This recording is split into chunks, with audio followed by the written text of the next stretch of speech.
నమస్కారం. పరిహారం ప్రత్యక్ష ప్రసారం కార్యక్రమానికి స్వాగతం. మనకున్న లక్ష్యాలలో చాలా మందికి ప్రధానమైనది గృహయోగం. అందుకే ఇల్లు కట్టి చూడు, పెళ్లి చేసి చూడు అన్నటువంటి సామెతలు మన వాడుకలో ఉన్నాయి. గృహయోగం అనేది అంత కఠినతరమైనది కాబట్టే ఇలాంటి సామెతలు మనం వాడుకుంటూ ఉంటాం. ఈ నేపథ్యంలో ఆర్థికంగా బాగున్నా కూడా కొంతమంది ఇల్లు కట్టలేకపోతున్నారు. ఎందుకు ఇలా జరుగుతోంది? జాతకపరమైన సమస్యలు నివృత్తి చేయడానికి మనతో పాటు ఉన్నారు ప్రముఖ జ్యోతిష్య పండితులు గాడిచేర్ల నాగేశ్వర సిద్ధాంతి గారు లైవ్లో సిద్ధంగా ఉన్నారు. వారితో మాట్లాడి అనేక సమస్యలకి పరిష్కార మార్గాలు తెలుసుకుందాం. సిద్ధాంతి గారు నమస్కారం అండి, కార్యక్రమానికి స్వాగతం. మొదటిగా గృహయోగానికి సంబంధించి ఆర్థిక పరిస్థితులు బాగుంటే కూడా వీళ్ళు గృహయోగం అనేది చేసుకోలేకపోతున్నారు. ఇవి జాతక పరిశీలన చేసుకొని ఎలా బాగుపరుచుకోవాలి, పరిహారాలు ఎలా పాటించాలంటారు? మనిషి కేవలం గృహం గురించే కాదు, వారి జీవితంలో ప్రతిదానికి జ్యోతిష్యంతో సంబంధం ఉంది. మనకు ఏ మంచి శుభం జరగాలన్నా గ్రహ పరిస్థితి శుభప్రదంగా ఉంటేనే వాటికి మనకు సానుకూలంగా పనులు జరుగుతుంటాయి. గ్రహాలలో కూడా శుభగ్రహాలు అట్లాగే కొన్ని పాపగ్రహాలు కూడా ఉన్నాయి. శుభగ్రహ దృష్టి, శుభగ్రహాలు వాటి యొక్క ఉన్న స్థానాన్ని బట్టి, అంటే ఇప్పుడు మనకు 12 రాశులు కుండలిలో 12 రాశులు ఉంటాయి. ఆ 12 రాశులలో 12 భావాలు కూడా ఉంటాయి. మొదటిది లగ్నం, అట్లాగే ద్వితీయ భాగం, తృతీయ భాగం ఇట్లా ఉంటుంది. అయితే ఏ విషయానికి సంబంధించి ఆ గ్రహాలు దృష్టి ఉన్నదో ఆ యొక్క ప్రభావం దాని మీద ఉంటుంది. ఇప్పుడు మనం గృహ కొరకు సామాన్యంగా మనకి ఏమిటంటే, ఇప్పుడు జాతక ఫలాలు చూస్తుంటారు. గురు శుభగ్రహం, అట్లాగే శుక్రుడు కూడా అత్యంత శుభగ్రహాలు. వారి శుభ దృష్టి ఉన్నప్పుడు లేదా వారి లగ్నంలో ఉన్న పరిస్థితి, చతుర్థ స్థానంలో గ్రహ పరిస్థితిని బట్టి గృహయోగం ఎలా ఉంటుంది అన్నది మనం తెలుసుకోగలుగుతాం. ఓకే సిద్ధాంతి గారు, జ్యోతిష్ శాస్త్రంలో నుంచే ఇవన్నీ భాగాలు, వాస్తు శాస్త్రం కానివ్వండి, సంఖ్యాశాస్త్రం కానివ్వండి, ఇవన్నీ జ్యోతిష్ శాస్త్రాల్లో ఉపాంగాల్లాగా ఉంటాయి. ఓకే సిద్ధాంతి గారు, మీతో మాట్లాడడానికి చాలా మంది కాలర్స్ సిద్ధంగా ఉన్నారండి. ముందుగా వారితో మాట్లాడదాం. హలో హలో, నమస్కారం అండి. మీ పేరు ఎక్కడి నుండి కాల్ చేస్తున్నారు? గురువు గారు ఉన్నారండి, మీరు ఏం అడగాలనుకుంటున్నారో వారికి వివరించవచ్చు. చెప్పండి. హలో, నా పేరు కార్తీక్ అండి. నా జాతకంలో వృత్తిపరంగా అండి శుక్రుడు స్వస్థానంలో ఉన్నాడు. సరిగ్గా వినబడటం లేదు, కొద్దిగా గట్టిగా చెప్పండి. నడికంలో స్థానంలో శని ఉన్నాడండి. అయితే దీన్ని బట్టి ఇల్లు ఎలా పెట్టుకోగలుగుతారు? మీ ప్రశ్న వినబడటం లేదండి. సరే, దయచేసి కాలర్స్ గమనించాలి. మీరు అడగాల్సినటువంటి ప్రశ్న ఏదో సూటిగా స్పష్టంగా వివరించినట్లయితే మరి సిద్ధాంతి గారు దానికి తగిన పరిహారాలు తెలియచేయడం జరుగుతుంది.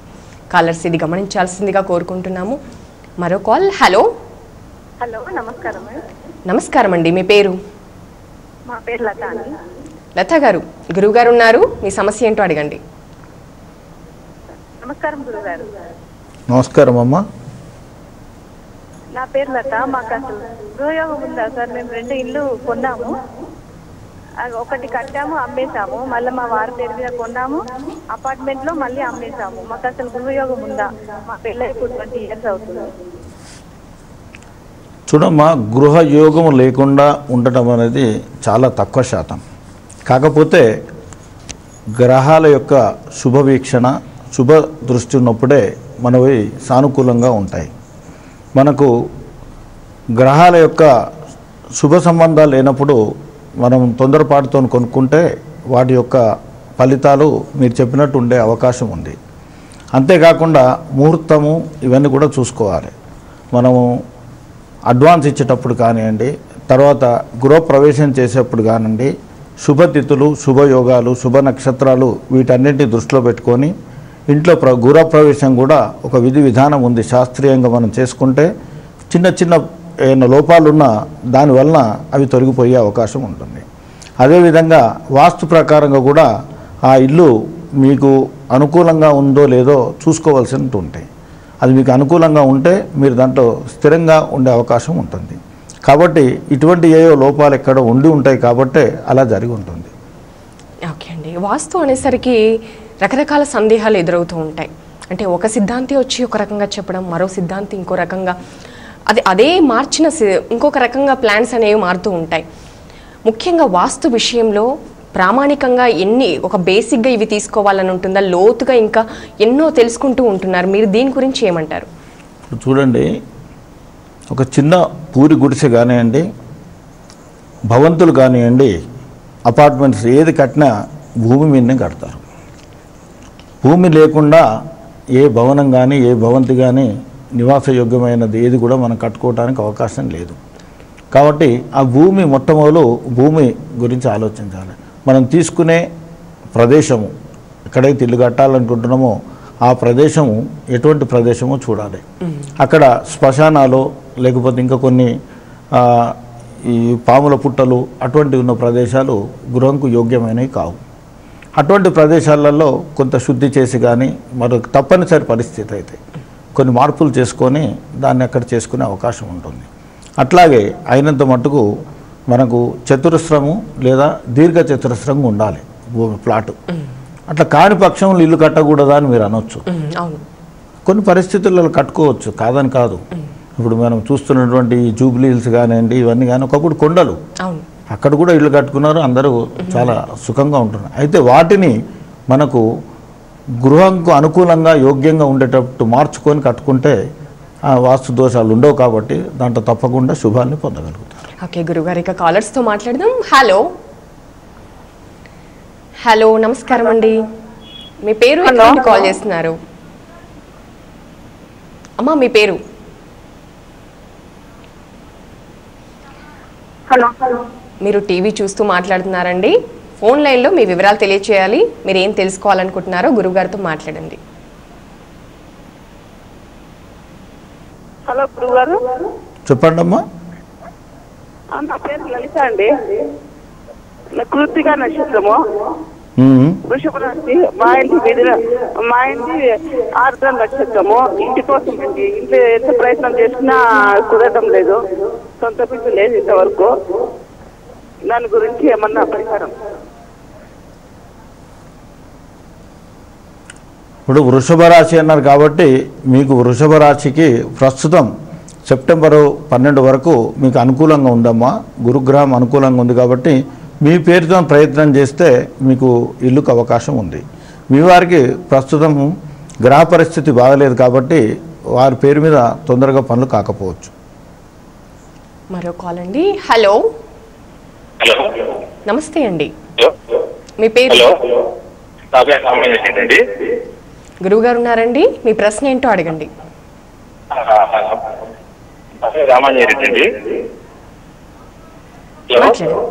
రామందర్ రెడ్డి గారు చెప్పండి. నా పేరుతో ఏ ముఖానికి ఇది నా పేరు తులారాశి. చూడండి, సామాన్యంగా అంటే ఏ అక్షరంతో వారు నామనక్షత్రం మొదలైన తూర్పు తర్వాత ఈశాన్యము దాదాపు అందరికీ అన్ని అక్షరాలతో మొదలయ్యే పేరు వాళ్లకు అనుకూలంగా ఉంటాయి. అవి కాకుండా ప్రత్యేకంగా అంటే మరి మీకు అక్కడ ఉన్నటువంటి ఫ్లాట్ కానీ ఇల్లు కానీ ఆ సింహద్వారం మీరు రెడీమేడ్ కొంటున్నారా లేక ప్లాట్లో కట్టబోతున్నారా, దాన్ని బట్టి మీరు ఒకవేళ మీకు ఈ తూర్పు ఈశాన్యంలో వీలు కాకపోతే అప్పుడు మీ పేరును బట్టి ఏ రకంగా సరిదిద్దుకోవాలన్నా చేసుకోవచ్చు. మరో కాల్ అండి. హలో హలో నమస్తే అండి. హలో నమస్కారం అండి, మీ పేరు, ఎక్కడి నుండి కాల్ చేస్తున్నారు? నా పేరు పద్మ అండి. మా అమ్మాయి పేరుతో ఇల్లు అవకాశం ఉందా లేదా? అమ్మాయి నక్షత్రం అండి? అమ్మాయి శిరీష అండి. శిరీష పేరు, నక్షత్రం? నక్షత్రం మూల నక్షత్రం అండి. గురువు గారు ఉన్నారు, మాట్లాడండి.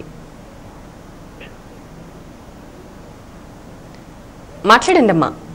హలో, మరి ఇప్పుడు మీ అమ్మాయి నక్షత్రాన్ని బట్టి మూలా నక్షత్రం ధనస్సు రాశి అమ్మ.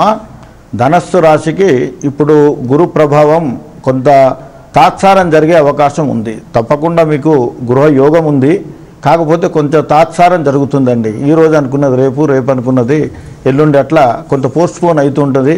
మీరు ఎక్కడన్నా పోయి చూసినా తొందరగా నిర్ణయాలు తీసుకోలేక కొంచెం వెనక ముందు అవుతూ ఉంటారు. ఆ తాత్సారం జరుగుతుంది. కాబట్టి కొంత మీకు సెప్టెంబర్ తర్వాత గురువు మంచి గృహంలో ఉంటాడు కాబట్టి మీకు అవకాశం బాగుందండి. మీ ప్రయత్నాన్ని కొనసాగించండి. మరో కాల్ అండి. హలో హలో నమస్తే అండి. హలో నమస్కారం అండి. మీ పేరు ఎక్కడి నుండి కాల్ చేస్తున్నారు? హలో అమ్మా వినిపిస్తుంది. మీ పేరు? నమస్తే అండి. మీ పేరు? పేరు నాగమణి అండి. మీ ప్రశ్న ఏంటో అడగండి. గురువు గారు ఉన్నారు. పేరు నాగమణి అండి. నాగమణి. చెప్పండి నాగమణి గారు, చెప్పండి. ఓకే, ఫోన్ లైన్ కట్ అయిందండి. ఇల్లు కట్టుకోవాలనుకుంటున్నానండి. ఓకే, చెప్పమ్మా. ఎవరి పేరు మీద? అదే నా పేరు నాగమణి అండి. ధరణి నక్షత్రం. భరణి నక్షత్రం. మల్లికార్జునరావు అండి. ఎన్ని ప్రయత్నాలు చేసినా ఇల్లు కట్టుకున్నామంటే అసలు కుదరట్లేదు. ప్రస్తుతము మీకు గురు శుభకరంగా లేడు కాబట్టి మీ పేరు మీద వీలు పడదమ్మా. మీ వారికి ఇప్పుడు బాగుంది. సెప్టెంబర్ వరకు గ్రహ పరిస్థితులు బాగున్నాయి కాబట్టి మీరు తొందరగా ప్రయత్నం చేయండి. వారి పేరు మీద అయ్యే అవకాశం ఉందమ్మా. గురుగారు, ఎవరు అంటే ఇంటి నిర్మాణం చేపట్టలేదో, రెంట్ హౌసెస్లో ఉంటున్నారు, వారందరూ కూడా సొంతింటి కళ నెరవేర్చుకోవాలనే ప్రయత్నంలోనే ఉంటూ ఉంటారు. ఆ గృహయోగం అనేది కావాలి అంటే జాతకం బలం ఉండాల్సిందేనా? మీరేమంటారు దీని గురించి? ప్రయత్నం మనం చేసే ప్రయత్నం చేస్తుండాలి. ఆ ప్రయత్నం ఎప్పుడు ఫలిస్తుంది అని అంటే ఈ గ్రహ పరిస్థితులు బాగున్నప్పుడే మనకు అవి మనం విజయాన్ని సాధించగలుగుతాం. అది మనకు పొందే అవకాశం ఉంటుంది.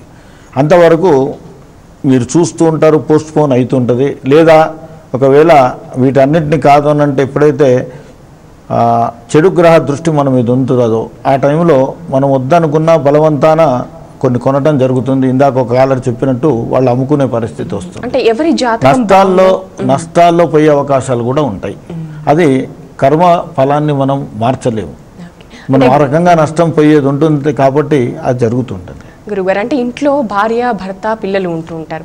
ఎవరి జాతకం బాగుందో వారి పేరు మీద ఇంటి నిర్మాణం చేస్తే బాగుంటుందంటారా?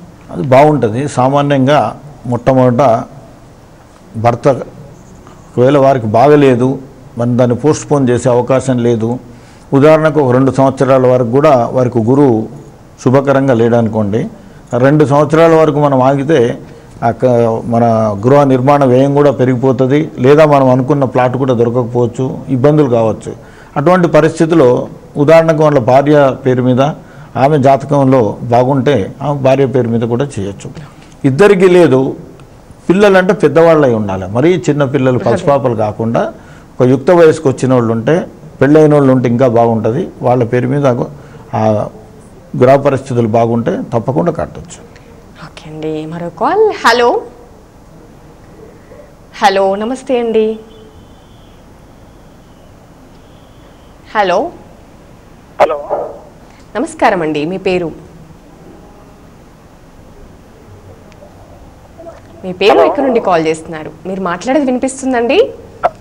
టీవీ చూడకుండా ఫోన్ లైన్లో మీ వివరాలు తెలియచేయాలి. మరో కాల్. హలో హలో వినిపిస్తుంది. హలో నమస్కారం అండి. మీ పేరు? పద్మప్రియ. పద్మప్రియ గారు, మీరు అడగాల్సిన ప్రశ్న ఏంటో సిద్ధాంతి గారు ఉన్నారు, మాట్లాడండి.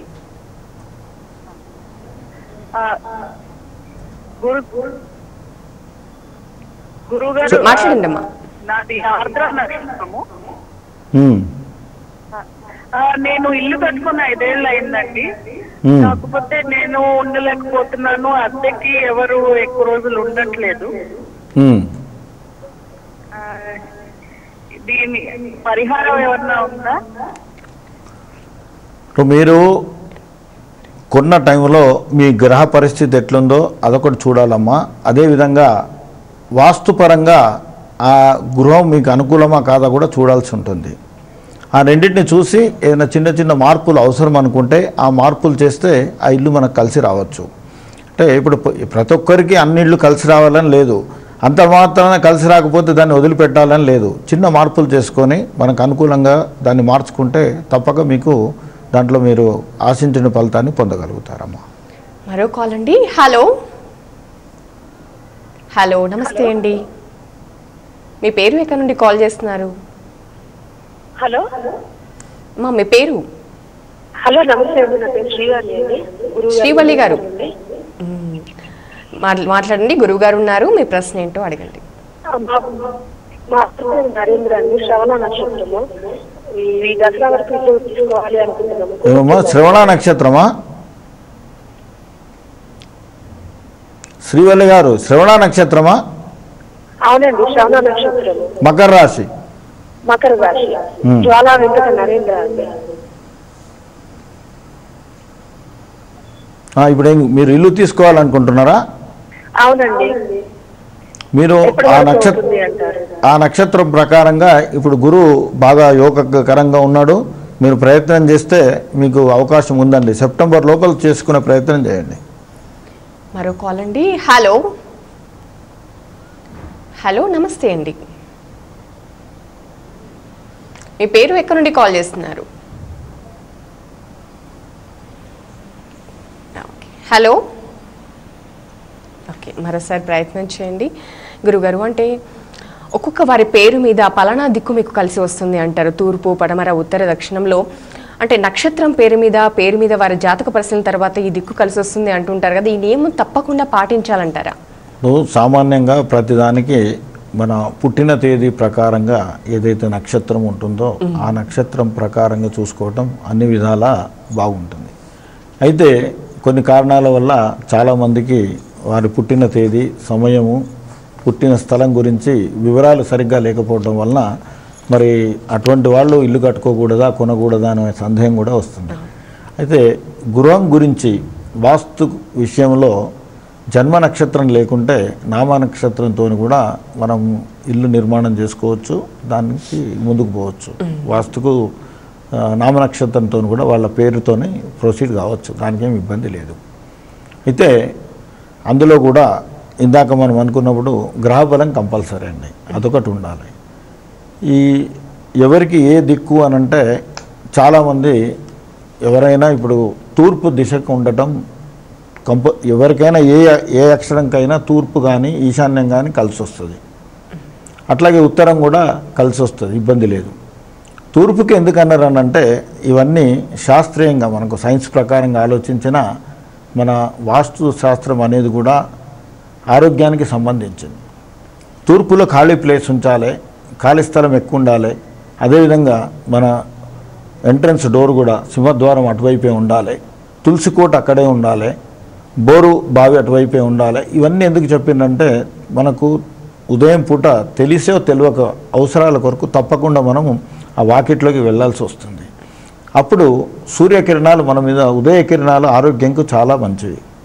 డాక్టర్లు కూడా ఈరోజు చెప్తున్నారు విటమిన్ డి చాలా మనకు సూర్య రశ్మితో వస్తుంటుంది. చిన్నపిల్లల్ని ఈ మధ్య ఇన్క్యుబేటర్లో పెడుతున్నారు. హాస్పిటల్లో ఇంకో 2 పేషెంట్లు వస్తే ప్లేస్ సరిపోకపోతే ఇంటికి పంపిస్తున్నారు. పంపించి ఏం చెప్తున్నారు, రోజు పొద్దున ఒక అరగంట పాపను ఏంటంటే మీరు సూర్యరశ్మికి పొద్దున కూర్చోబెట్టి అక్కడ ఎండలో కూర్చోండి అమ్మా అని చెప్తున్నారు. ఇవాళ డాక్టర్లు కూడా అంగీకరిస్తున్నారు కదా. అంటే మన దగ్గర ఒకటి ఉంది మన భారతదేశంలో, ఎంత గొప్పదాన్ని కానీ మనకు మనం అంగీకరించాం. అదేదో బయట పోయి వచ్చిందనుకోండి ఇంపోర్టెడ్ అనేసరికి మనోళ్ళు దాని వరకు ఎగబడతారు. ఓ ఇది గొప్పది అంటారు. అంటే మన వాళ్ళను మనము గొప్ప అని అంగీకరించడానికి మనస్కరించదు. మధ్య రోజు చెప్తుండే మన వాళ్ళు చాలామంది దుబాయ్ కంట్రీస్కి పోతున్నారు. అయితే అక్కడ ఇండియా నుంచి వచ్చిన ఈ లక్స్ సోపు తర్వాత ఇవన్నీ అక్కడ ఉంటే అక్కడ ఇది సోప్ ఎక్కడదని అంటే ఇంపోర్టెడ్ అని అంటే ఇది ఇంపోర్టెడ్ సోప్ అని కొనుక్కున్నాడు. అంటే అక్కడ దుబాయ్లో భారతదేశంలో నుంచి వచ్చిన వస్తువు ఇంపోర్టెడ్ కదా, అక్కడ అది ఇంపోర్టెడ్ వాడు మనస్తృప్తి అన్నాడు, నేను ఇంపోర్టెడ్ సబ్బు వాడుతున్నాను. అది అంటే మన మైండ్ సెటప్ అట్లా ఉందన్నట్టు. మన దానికంటే బయట వచ్చే దానికంటే పొరుగింటి పుల్లకూర రుచి అన్నది చూడండి. అట్లా మనకేమిటంటే బయటది ఆ వస్తువులు ఎక్కువ. అట్లాగే మన శాస్త్రాలు చెప్పినాయి, మన వేదాలు చెప్పినాయి, విశ్వసించాం తొందరగా. ఇది శాస్త్రం ఎందుకు పెట్టిండ్రు, ఇవన్నీ మనం దానికి అనుకూలంగానే పెట్టిండ్రు. అట్లాగే ఉదాహరణకు ఇప్పుడు పడమర వైపు కానీ మన దక్షిణం వైపు, అట్లాగే పడమర వైపు కొద్దిగా ఎత్తు ఉండాలి, ఇటు బరువు ఉండాలి అని చెప్పిండ్రు దక్షిణంకి. ఎందుకనంటే ఋతుపవనాలు ఎక్కడి నుంచి వస్తాయండి, విపరీతమైన గాలితో వస్తుంటాయి. దాన్ని తట్టుకోవటానికి ఎత్తుగా ఉండాలి, అదేవిధంగా బలంగా ఉండాలి. బలంగా అంటే ఏదో వెయిట్ అంటే అక్కడ పోయి ఏదో రాళ్ళు రప్పలు పెట్టు గుండు అని కాదు అక్కడ. కాకపోతే వెయిట్ ఉండాలి, వెయిట్ ఉంటే తట్టుకోగలుగుతుంది. అది మనకు రక్షణ. మొత్తం ఇల్లుని ఈ రెండు వైపుల నుంచే గాలి ఇదంతా ఉంటుంది కాబట్టి అది రక్షిస్తుంది. ఆగ్నేయంలో వంటశాల అని అన్నారు. సరే, ఈ వేదాలు వదిలిపెట్టండి, శాస్త్రాలు వదిలిపెట్టండి, అనుకోకుండా పొరపాటున ఒక అగ్గి ప్రమాదం కలిగింది అనుకోండి, అప్పుడు ఏమవుతుంది? కేవలం ఆ ప్రాంతం మట్టుకే కాలే అవకాశం ఉంటుంది. అదే మీరు ఇంకో వైపు పెట్టండి అనుకోండి, గాలికి మొత్తం ఇల్లు కాలిపోయే అవకాశం. అంటే సూక్ష్మంగా చెప్తున్నా, ఇంకా చాలా డెప్త్ పోతుంది. అంటే ఇటువంటివన్నీ మనకు శాస్త్ర ప్రకారంగా మనోళ్ళన్నీ ఆ రోజులలో ఋషులు మునులు దీని గురించి పరిశీలించి పరిశోధన చేసి వాళ్ళు నిర్ణయించి మనకు మంచి కొరకు చెప్పిన వాక్యాలు ఇవి. ఇప్పుడు సైన్సిస్టులు అంటున్నారు, వాళ్ళు అదే పని చేస్తున్నారు. కాకపోతే మనం అన్నీ మంచిగా చెప్పాను. కొంతమంది ఇంతట్లా అన్నట్టు దుర్వినియోగం చేస్తున్నారు దాన్ని. ఈ శాస్త్రాన్ని దుర్వినియోగం చేసి దానికి నానార్థాలు తీసి అవకాశంగా వాడుకొని దీనికి శాస్త్రాలకు చెడ్డ పేరు వచ్చే ప్రయత్నాలు కూడా కొందరు చేస్తున్నారు. కానీ వాస్తు శాస్త్రము ఒరిజినల్ కానీ జ్యోతిష్ శాస్త్రంలో కానీ అన్నీ మానవ శ్రేయస్సును కోరి ఉన్నాయి తప్ప వేరే విధంగా లేవు. బేసిక్ వాస్తు ఫాలో అవుతే చాలు అంటున్నారు. అంతే ఉండాలి. ఇంకా కాలర్స్తో మాట్లాడదామండి. హలో, నమస్తే అండి, మీ పేరు? భాగ్యలక్ష్మి గారు, మీ ప్రశ్న ఏంటో గురువు గారు ఉన్నారు, మాట్లాడండి. నమస్కారం అమ్మా. నా పేరు భాగ్యలక్ష్మి స్వామిజీ. చెప్పండి అమ్మా. మా వారి పేరేమో చంద్రమౌళి. తులారాశి స్వాతి నక్షత్రం అండి. మేము 18 సంవత్సరాల నుంచి ఇల్లు కొన్నాం అనుకుంటున్నాం స్వామిజీ. కొనేసుకుంటున్నాం, పైసలు ఉంది కూడా ఇల్లు కొనేసుకుంటున్నాం స్వామి. ఎందుకంటారు? స్వాతి నక్షత్రం ఎవరిదమ్మా? తులారాశి. చంద్రమౌళి అండి. నాది జాతకం లేదండి, నాకు బర్త్డే లేదు. మా వారి ఉందండి చంద్రమౌళి, తులారాశి అండి. చంద్రమౌళి తులారాశి. స్వాతి నక్షత్రం అయితే తులారాశి అమ్మ. చంద్రమౌళి అయితే అది మీనరాశి అవుతుంది. రేవతి నక్షత్రం మీరు పేరుతో అడుగుతున్నారా లేక ఆయన జన్మనామం స్వాతి నక్షత్రమా? స్వాతి నక్షత్రం చూసుకుంటారండి. స్వాతి నక్షత్రం తులారాశి అని చూసుకుంటారు. తులారాశికి ఇప్పుడు గురు ప్రభావం బాగలేదమ్మా. కాబట్టి మీరు ఇప్పుడు చేస్తున్న ప్రయత్నాలు అందుకే మీకు కుదరటం లేదు. గురువు మీకు మంచి స్థానంకి వచ్చిన తర్వాత ప్రయత్నం చేస్తే మీకు సులభంగా మీరు అనుకున్న సాధించగలుగుతారు.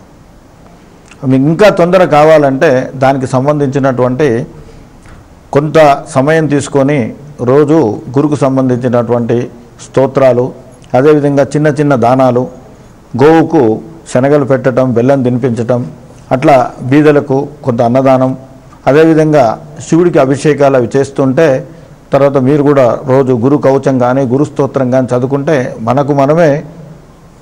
మనం ఆ కష్టాల నుంచి విముక్తి పొందగలుగుతాం. మరో కాలర్ అండి. హలో, హలో, నమస్తే అండి, మీ పేరు, ఎక్కడి నుండి కాల్ చేస్తున్నారు? హలో, మరోసారి ప్రయత్నం చేయండి గురుగారు. చిన్న